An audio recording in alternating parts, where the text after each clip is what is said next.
The sound of footsteps across a marble hall, dim stained-glass windows throwing back dark reflections, and him standing at a display case where an ancient object rests on velvet, an object wrapped in legend. His gaze is searching not merely for historical value, but for power. That is how many of the stories begin about the Nazi leadership's quests in the 1930s and 40s. Hunts for relics that might shore up ideology, inspire fear, or deliver victory. This account is not a conspiracy novel. It is an investigation into which ancient artifacts Hitler and his circle sought, who organized the expeditions, what took place in field camps and in the secret services, and what those men truly hoped to gain. The search for ancient relics in Nazi Germany was at once scientific, political, and quasi-magical. At the center stood the idea of origins, constructing a grand, supposedly scientific narrative of Aryan beginnings served to justify racial theories and territorial ambitions. Archaeology became a political tool. Under the cover of scholarly missions, teams hunted for objects that, to some ideologues, could prove ancient superiority or confer an alleged mystical power on the victor. The institutional campaign began well before the war, when in July 1935 an organization was founded that would become infamous under the name Ahnenerbe. Its official title sounded lofty, but the organization's true purposes were more complicated. Gathering artifacts, archives, and folk traditions, it sought evidence of a glorious pedigree for Germanic peoples. Behind the facade of academic interest stood figures with explicit political aims. Chief among them was a powerful Reich leader who believed in symbols at least as much as in guns. Heinrich Himmler saw in ancient relics a tool to strengthen the new order. He surrounded himself with archaeologists, ethnographers, and mystics. For him, archaeology was less a dispassionate science than an instrument for manufacturing the myth of an ancient Aryan civilization. Himmler funded expeditions, organized digs, and tried to assemble a collection of objects that, in his mind, might serve as a national shrine for the new Germany. One of the most famous and enigmatic figures connected to these searches was Otto Rahn. His life blended a romantic quest for medieval legend with the violent politics of the 20th century. Rahn was a writer and a Grail seeker whose book about searching for the Holy Grail in the Pyrenees drew the attention of SS circles. He looked for more than a religious symbol. He pursued an object thought to contain a treasury of spiritual power. For some in the Nazi elite, the Grail might be a legitimizing symbol, a mystical sign capable of consolidating authority. Rahn traveled the tracks of old stories, ruins, monasteries, and the folklore of southern France. His fate was tragic. His searches produced no decisive discovery, and he soon became a figure whose presence raised uncomfortable questions among party bosses. His death in 1939 remained shrouded in rumor and legend. Another, more tangible object loomed at the center of many legends.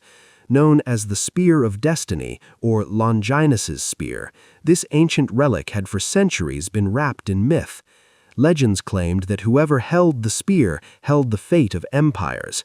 When Europe's streets once again filled with marching columns, many in the Third Reich believed that possession of such an item could secure victory or power. Contemporary accounts describe scenes of senior officials leaning toward display cases, politicians measuring their strength with a look. Some reports say that at one point the spear was shown to the man at the head of the state, and his glance was not casual, it read as intent.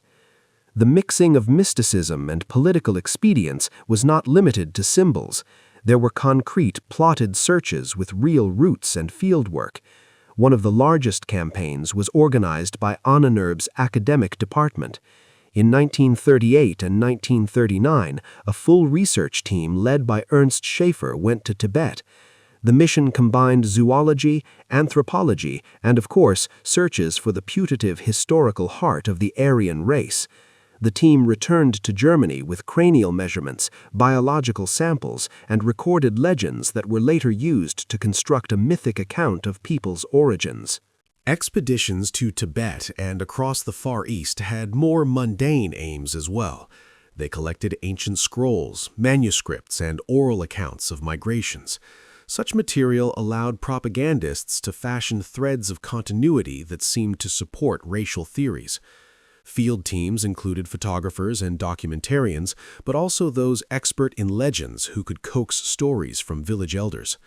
Reports that returned to Berlin mixed scientific tables with stirring folklore, and the whole became a framework to be folded into ideological narratives. One report described ancient stones incised with curling runic marks. Another cataloged women's ornaments from burial mounds in Eastern Europe, whose shapes were presented as evidence of an ancient Aryan culture. Scholars in Berlin wove these finds into an intellectual web that formed the official version of history. But politics followed the scholarship. Ethnographic and archaeological finds were later used to justify territorial claims. If a barrow on the Donets Plain produced artifacts similar to those found in Scandinavia, propagandists could present this as proof of ancient ties and thus of rights to the land. Alongside ethnographic missions, a different kind of raid targeted cultural treasure. In occupied territories, units were tasked with supplementing museums and private collections. Moscow, Warsaw, Paris, and other European cultural centers faced systematic looting. Not all stolen items were millennia old, but the plan was clear: seize everything of value and eliminate what might resist the construction of a new cultural order. One notorious example is the disappearance of the Amber Room. It was not an ancient relic, yet its artistic and symbolic value made it a theft on the scale of an era. Not every expedition produced spectacular finds. Many returned empty-handed. Some brought back objects whose significance was invented in Berlin. But other missions raised different concerns. Certain archaeologists and collectors were placed in positions of trust by the secret services. Scientific reports often masked intelligence activity. Field teams could map terrain, chart routes, and assess communications and resources under the guise of archaeology. Science thus served as cover for reconnaissance. The motives of those who searched were varied. Some sought genuine knowledge. Others wanted a physical token to wield as political leverage. Some sought power in material signs, others in symbols. No one could credibly claim that owning a particular relic guaranteed victory. Nonetheless, for many leaders, the link between symbol and authority was obvious. In the 20th century, symbols could weigh nearly as much as armies. Tales of secret artifacts gained a mystical halo because they rode on existing legend and rumor. One story spoke of a book said to contain the immortal wisdom of the ancients. Another told of a ritual object able to turn the tide of battle. These motifs appeared in the era's narratives, but it is important to separate documented evidence from folklore.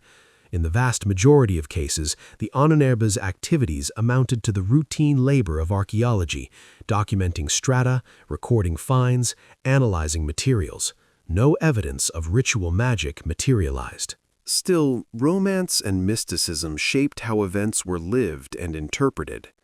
Ideologues found it useful to imagine that a nation's fate could be strengthened by ancient banners. Images of relics were deployed in propaganda and exhibitions through which the masses might feel connected to a manufactured grand history. Artifacts became displays that fed popular identification with a mythic past. As war progressed and stakes rose, the searches took a crueler turn. Nazi raids on cultural property rarely spared local communities. Museums were smashed, archives shipped away, cultural centers stripped of their scholars.